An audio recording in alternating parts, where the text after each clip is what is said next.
ನಮಸ್ಕಾರ. ಈ ದಿನಕ್ಕೆ ಸ್ವಾಗತ. ನಾನು ಜಿಎಂ ಪವಿತ್ರ.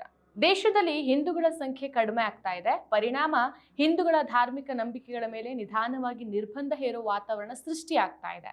ರಾಜ್ಯ ಮತ್ತು ದೇಶದ ಕೆಲ ವಿಧಾನಸಭಾ ಕ್ಷೇತ್ರಗಳಲ್ಲಿ ಹಿಂದೂಗಳು ಅಲ್ಪಸಂಖ್ಯಾತರಾಗಿದ್ದು ಅಲ್ಲಿ ಹಿಂದೂಗಳು ಗೆಲ್ಲೋಕೆ ಸಾಧ್ಯ ಆಗ್ತಾ ಇಲ್ಲ.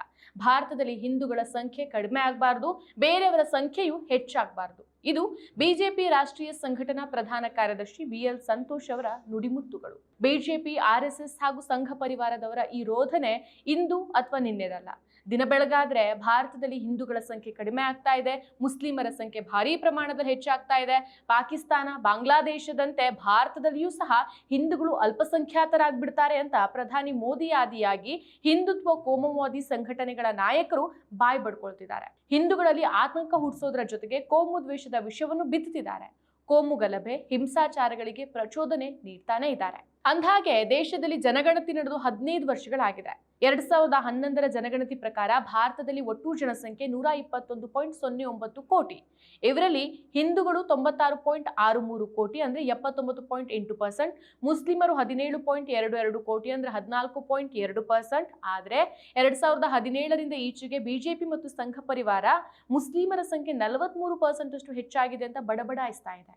ಇದಕ್ಕೆ ಕಾರಣ ಮೋದಿ ನೇತೃತ್ವದ ಕೇಂದ್ರ ಸರ್ಕಾರವೇ ರಚಿಸಿದ ಪ್ರಧಾನಮಂತ್ರಿಗಳ ಆರ್ಥಿಕ ಸಲಹಾ ಮಂಡಳಿ ಕೊಟ್ಟ ತರ್ಕರಹಿತ ವರದಿ. ಈ PMEACಯನ್ನ 2017ರಲ್ಲಿ ರಚಿಸಲಾಯಿತು. ಇದರ ಕೆಲಸ ಆರ್ಥಿಕ ವಿಷಯಗಳ ಬಗ್ಗೆ ಪ್ರಧಾನಮಂತ್ರಿಗೆ ಸಲಹೆ ನೀಡೋಕೆ ಸಂಶೋಧನೆಗಳನ್ನ ನಡೆಸೋದು. ಈ ಮಂಡಳಿ 2019ರ ಲೋಕಸಭಾ ಚುನಾವಣೆ ಆಸುಪಾಸಲ್ಲಿ ದೇಶದ ಜನಸಂಖ್ಯೆ ಕುರಿತ ವರದಿಯನ್ನ ನೀಡಿತು. ಅದರಲ್ಲಿ 1950 ಮತ್ತು 2015ರ ನಡುವೆ ಹಿಂದೂಗಳ ಜನಸಂಖ್ಯೆಯ ಪಾಲು ಸುಮಾರು 8% ಅಷ್ಟು ಕಡಿಮೆಯಾಗಿದೆ. ಆದರೆ ಇದೇ ಅವಧಿಯಲ್ಲಿ ಮುಸ್ಲಿಮರ ಪಾಲು ಸುಮಾರು 43%ಗೆ ಏರಿಕೆಯಾಗಿದೆ. 1950ರ ಜನಗಣತಿ ಪ್ರಕಾರ ದೇಶದಲ್ಲಿ 84% ಹಿಂದೂಗಳಿದ್ರು. ಆದ್ರೆ ಇಂದು ಅದು 2015ರ ವೇಳೆಗೆ 78%ಗೆ ಇಳಿದಿದೆ. ಆದ್ರೆ ಅದೇ ಅವಧಿಯಲ್ಲಿ ಮುಸ್ಲಿಮರು, ಕ್ರಿಶ್ಚಿಯನ್, ಬೌದ್ಧರು ಮತ್ತು ಸಿಖ್ಖರು ಸೇರಿದಂತೆ ಅಲ್ಪಸಂಖ್ಯಾತರ ಪಾಲು ಹೆಚ್ಚಾಗಿದೆ ಅಂತ ಹೇಳಿತ್ತು. ಸೊ ಇದೇ ವರದಿಯನ್ನ ಆಧರಿಸಿ ಬಿಜೆಪಿ, ಸಂಘ ಪರಿವಾರ ಹಿಂದೂಗಳ ಸಂಖ್ಯೆ ಕಡಿಮೆ ಆಗ್ತಾ ಇದೆ, ಮುಸ್ಲಿಮರ ಸಂಖ್ಯೆ ಭಾರೀ ಪ್ರಮಾಣದಲ್ಲಿ ಏರ್ತಾ ಇದೆ ಅಂತ ವಾದಿಸ್ತಾ ಇದ್ರು. ಸೊ ಪ್ರಧಾನಿ ಮೋದಿ ಸೇರಿದಂತೆ ಬಿಜೆಪಿಗರು 2024ರ ಲೋಕಸಭಾ ಚುನಾವಣೆ ಸಮಯದಲ್ಲಿ ಮುಸ್ಲಿಮರನ್ನ ಒಳನುಸುಳುಕೋರರು, ಹೆಚ್ಚು ಮಕ್ಕಳನ್ನ ಹೆರುವವರು, ಭಾರತದ ಕ್ರಿಕೆಟ್ ತಂಡದಲ್ಲೂ ಮುಸ್ಲಿಮರೇ ತುಂಬ ಹೋಗ್ತಾರೆ, ಹಿಂದೂಗಳು ಹೆಚ್ಚಿರುವ ಭಾರತದಲ್ಲಿ ಹಿಂದೂಗಳೇ 2ನೇ ದರ್ಜೆಯ ಪ್ರಜೆಗಳಾಗಿ ಬಿಡ್ತಾರೆ ಅಂತ ಎಲ್ಲಾ ಸವಲತ್ತುಗಳನ್ನ ಮುಸ್ಲಿಮರೇ ಕಸಿದುಕೊಳ್ಬಿಡ್ತಾರೆ ಅಂತೆಲ್ಲ ದ್ವೇಷ ಭಾಷಣ ಮಾಡಿದ್ರು. ಸೊ ಹಿಂದೂ ಖತ್ರೆ ಮೇ ಹೈ ಅಂದ್ರೆ ಹಿಂದೂಗಳು ಅಪಾಯದಲ್ಲಿದ್ದಾರೆ ಅಂತ ಆತಂಕವನ್ನ ಹರಡ್ತಾ ಇದ್ರು. ಆದಾಗ್ಯೂ ಈ PMEAC ನಡೆಸಿದಂತ ಈ ಅಧ್ಯಯನದಲ್ಲಿ ಸಂಶೋಧಕರು ಒಂದು ವಿಶ್ಲೇಷಣೆಯಲ್ಲಿ ಹಲವಾರು ಮಾನದಂಡಗಳನ್ನು ಉಲ್ಲೇಖಿಸಿದ್ದಾರೆ ಅನ್ನೋದು ಗಮನಾರ್ಹ. ಮೊದಲಿಗೆ ಜನಸಂಖ್ಯಾ ಅಧ್ಯಯನಗಳು ಜನಗಣತಿಯನ್ನ ಆಧರಿಸಿರುತ್ತೆ. ಆದ್ರೆ ಈ ಅಧ್ಯಯನ ಸುಮಾರು 23 ಲಕ್ಷ ಜನರನ್ನ ಸಂಪರ್ಕಿಸಿ association of religion data archive ARDA ನಡೆಸಿರುವಂತಹ ಸಮೀಕ್ಷೆಯನ್ನ ಆಧರಿಸಿದೆ. ಈ ಸಮೀಕ್ಷೆ ಭಾರತದ ವಿಶಾಲ ಜನಸಂಖ್ಯೆಯ ಅತಿ ಸಣ್ಣ ಮಾದರಿ. ಜನಸಂಖ್ಯೆ ವಿಚಾರದಲ್ಲಿ ಯಾವಾಗಲೂ ಸಮೀಕ್ಷೆಗಿಂತ ಜನಗಣತಿ ಅಂಕಿಅಂಶಗಳು ಹೆಚ್ಚು ವಿಶ್ವಾಸಾರ್ಹ ಮತ್ತು ಸಮಗ್ರವಾಗಿರುತ್ತೆ. ಅಷ್ಟೇ ಅಲ್ಲ, ಜನಸಂಖ್ಯೆಯ ಬೆಳವಣಿಗೆಯ ವಿವಿಧ ಅಂಶಗಳನ್ನ ಇದು ಹೊರತರುತ್ತೆ. ಸೊ ಇದೆಲ್ಲವೂ ಸಹ ಗೊತ್ತಿರುವಂತಹ ಆಡಳಿತಾರೂಢ ಬಿಜೆಪಿ 2001ರ ಜನಗಣತಿಯನ್ನ ನಡೆಸೇ ಇಲ್ಲ. ಜೊತೆಗೆ ಅಧ್ಯಯನ ನಡೆಸಿರುವಂತಹ ಈ ಮಂಡಳಿ 2011ರ ಜನಗಣತಿಯನ್ನ ಪರಿಗಣಿಸೇ ಇಲ್ಲ, ಅದನ್ನ ವಿಶ್ಲೇಷಣೆ ಮಾಡಿಯೂ ಇಲ್ಲ. ಹೆಚ್ಚು ವಿಶ್ವಾಸವುಳ್ಳ ಜನಗಣತಿಯ ವರದಿಯ ಬದಲಾಗಿ ಜನಸಂಖ್ಯೆ ಸಣ್ಣ ಮಾದರಿ ಉಳ್ಳಂತ ಸಮೀಕ್ಷೆಯ ಡೇಟಾವನ್ನ ಅಧ್ಯಯನದ ಸಂಶೋಧಕರು ಬಳಸಿದ್ದಾರೆ.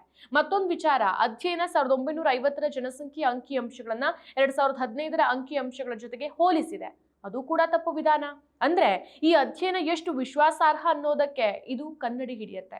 ಅಂದಹಾಗೆ ನಮ್ಮ ಪ್ರಧಾನಿ ನರೇಂದ್ರ ಮೋದಿ ಅವರು ಗುಜರಾತ್ ಮುಖ್ಯಮಂತ್ರಿ ಆಗಿದ್ದಾಗಲೇ ಹಿಂದೂಗಳು ಅಪಾಯದಲ್ಲಿದ್ದಾರೆ, ಮುಸ್ಲಿಮರ ಸಂಖ್ಯೆ ಹೆಚ್ಚುತ್ತಾ ಇದೆ ಅನ್ನೋ ಭ್ರಾಂತಿಯನ್ನ ಹೆಚ್ಚಾಗಿ ಬಿತ್ತಿದ್ರು.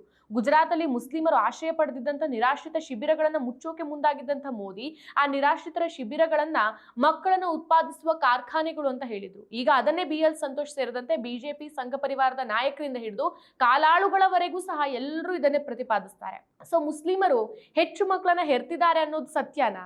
ದೇಶದಲ್ಲಿ ಒಟ್ಟು ಫಲವತ್ತತೆಯ ದರ ಅಂದ್ರೆ TFR ವಾಸ್ತವವನ್ನ ಬಿಚ್ಚಿಟ್ಟಿದೆ. ಸೊ ರಾಷ್ಟ್ರೀಯ ಆರೋಗ್ಯ ಕುಟುಂಬ ಸಮೀಕ್ಷೆ ಪ್ರಕಾರ ಹೆಚ್ಚಿನ ಸಮುದಾಯಗಳಲ್ಲಿ ಫಲವತ್ತತೆಯ ಪ್ರಮಾಣ ಕಡಿಮೆ ಆಗ್ತಾ ಇದೆ. 1992-93ರಲ್ಲಿ ಇದು ಹಿಂದೂಗಳಲ್ಲಿ 3.3 ಇದ್ರೆ ಮುಸ್ಲಿಮರಲ್ಲಿ 4.41 ಆಗಿತ್ತು. 2019-20ರಲ್ಲಿ ಇದು ಹಿಂದೂಗಳಲ್ಲಿ 1.94ಕ್ಕೆ ಕುಸಿದಿದೆ. ಅದೇ ರೀತಿ ಮುಸ್ಲಿಮರಲ್ಲೂ ಸಹ 2.36ಕ್ಕೆ ಕುಸಿತ ಕಂಡಿದೆ. ಸೊ ಫಲವತ್ತತೆಯಲ್ಲಿ ಶೇಕಡಾವಾರು ದರ ಹಿಂದೂಗಳಲ್ಲಿ 41.21% ಕುಸಿತವಾಗಿದ್ರೆ ಮುಸ್ಲಿಮರಲ್ಲಿ 46.49% ಕುಸಿತ ಆಗಿದೆ. ಅಂದ್ರೆ ಶೇಕಡಾವಾರು ನೋಡಿದ್ರೆ ಹಿಂದೂಗಳಿಗಿಂತ ಮುಸ್ಲಿಮರಲ್ಲೇ ಫಲವತ್ತತೆ ಪ್ರಮಾಣ ಹೆಚ್ಚಾಗಿ ಕುಸಿದಿರೋದು. ಸೊ ಅದೇ ರೀತಿ ಮುಂದುವರೆದ್ರೆ ಮುಸ್ಲಿಂ ಜನಸಂಖ್ಯೆಯ ಬೆಳವಣಿಗೆ ದರ ಮತ್ತಷ್ಟು ಕುಸಿಯುತ್ತೆ. ಹೀಗಾಗಿ ಎಂದಿಗೂ ಸಹ ಮುಸ್ಲಿಮರ ಜನಸಂಖ್ಯೆ ಭಾರೀ ಪ್ರಮಾಣದಲ್ಲಿ ಹೆಚ್ಚಾಗೋಕ್ ಸಾಧ್ಯನೇ ಇಲ್ಲ.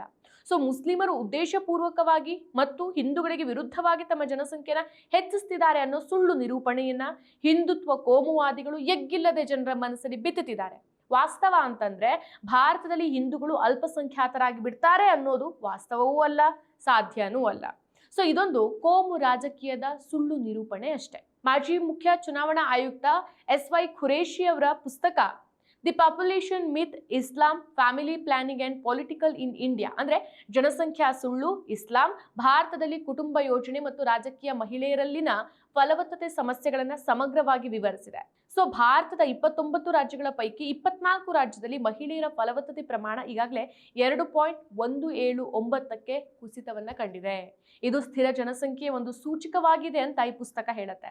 ಸೊ 2011ರ ಜನಗಣತಿ ಪ್ರಕಾರ 14.2% ಅಷ್ಟಿರುವಂತಹ ಮುಸ್ಲಿಂ ಜನಸಂಖ್ಯೆ 2050ರ ವೇಳೆಗೆ 18ಕ್ಕೆ ಸ್ಥಿರಗೊಳ್ಳುತ್ತೆ ಅಥವಾ ಇನ್ನೂ ಕಡಿಮೆ ಇರುತ್ತೆ ಅಂತ ಅಂದಾಜಿಸಲಾಗಿದೆ. ಸೊ ಮುಸ್ಲಿಂ ಜನಸಂಖ್ಯೆಯ ಬೆಳವಣಿಗೆಯ ದಶಮಾನದ ದರ ಗಣನೀಯ ಕುಸಿತವನ್ನ ಇದು ತೋರಿಸುತ್ತೆ. ಸೊ ನಿಷ್ಕಳಂಕವಾಗಿ ನಡೆಯುವಂತ ಹಲವಾರು ಅಧ್ಯಯನಗಳನ್ನ ಲೆಕ್ಕಿಸಿದ ಕೋಮುವಾದಿಗಳು ಸುಳ್ಳು ಪೊಳ್ಳು ನಿರೂಪಣೆಗಳ ಜೊತೆಗೆ ಮುಸ್ಲಿಂ ಸಮುದಾಯವನ್ನ ವಿವಿಧ ರೀತಿಯಲ್ಲಿ ಅಪಹಾಸ್ಯ ಮಾಡ್ತಾರೆ. ಇದೇ ಜನಸಂಖ್ಯೆ ಆಧಾರಿತ ಅಪಹಾಸ್ಯಗಳನ್ನ ಖಂಡಿಸಿದ್ದಂತ ಮುಸ್ಲಿಂ ಗಣ್ಯರ ತಂಡವೊಂದು RSS ಸರಸಂಚಾಲಕನ ಜೊತೆಗೆ ಚರ್ಚಿಸೋಕೆ ಸಮಯ ಅಂದ್ರೆ ಅಪಾಯಿಂಟ್ಮೆಂಟ್ ಕೇಳಿದ್ದನ್ನ ನಾವು ಮರಿಲಿಕ್ಕಾಗೋದಿಲ್ಲ. ಸೊ ಖುರೇಶಿ ಅವರು ಆ ತಂಡದ ಭಾಗವಾಗಿದ್ರು. ಅವರು RSS ಮುಖ್ಯಸ್ಥ ಮೋಹನ್ ಭಾಗವತ್ ಅವರಿಗೆ ತಮ್ಮ ಪುಸ್ತಕವನ್ನೂ ನೀಡಿದ್ರು. ಮತ್ತಷ್ಟು ವಿಶೇಷ ವಿಡಿಯೋಗಳನ್ನು ನೋಡಲು ಮತ್ತು ಹೊಸ ವಿಡಿಯೋಗಳ ಬಗ್ಗೆ ತಿಳಿಯಲು ಈ ದಿನ .com ಯೂಟ್ಯೂಬ್ ಚಾನೆಲ್ ಸಬ್ಸ್ಕ್ರೈಬ್ ಮಾಡಿ ಮತ್ತು ಬೆಲ್ ಐಕಾನ್ ಕ್ಲಿಕ್ ಮಾಡಿ.